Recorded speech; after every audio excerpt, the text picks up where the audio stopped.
You can't give that which you have not. On the Rwandan youth, Kagame, Himbara, and the long memory of a broken country. Written by Gabriel Ndayishimiye. Prologue.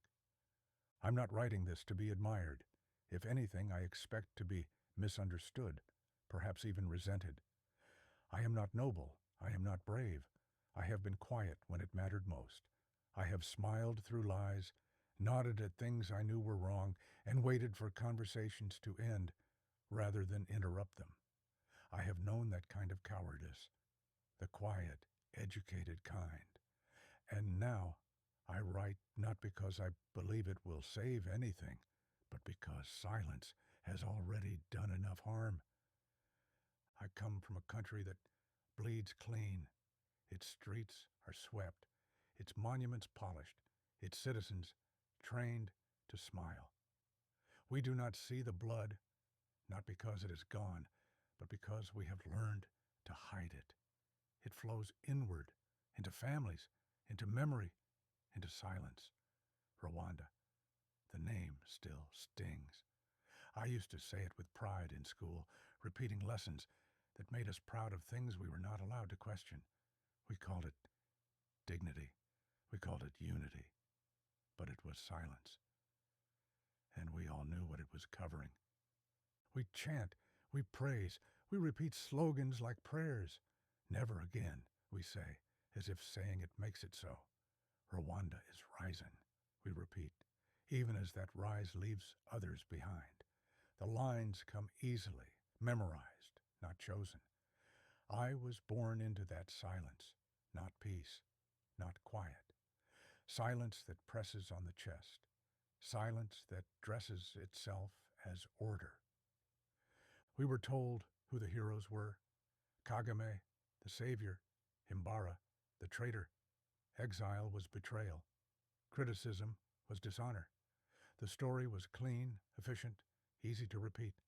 But no one ever said what happens when a boy begins to wonder whether the story is built on something broken. I did wonder. Once, I tried to ask a question. The room went still. Not angry, worse, dismissive. The kind of stillness that warns you to step back. I understood. In Rwanda, asking is more dangerous than believing. So I stopped asking aloud. I kept my questions like contraband, hidden under the tongue. And then I read Himbara. His writing did not comfort. It did not recruit. It simply told the truth, cold, direct, unapologetic. I resisted it at first, because if he was right, then everything I had been taught to admire might have been fear in disguise. He was not just exposing a regime. He was exposing us. What we accept, what we excuse, what I excused, what I did not want to see. But once I saw it, I could not unsee it. Truth does not set you free. Not at first, it burns. And so, mine here is not redemption. I have wanted it, yes, but writing does not cleanse. It only reveals. This is a young writer's attempt to name what we have buried, our myths, our silences, our rehearsed pride. It is not a manifesto or a sermon.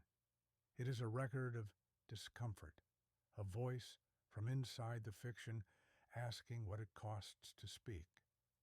I do not offer hope or answers. You cannot give what you do not have. But I can give this, the memory, the doubt, and the choice to break the silence. This is where I begin.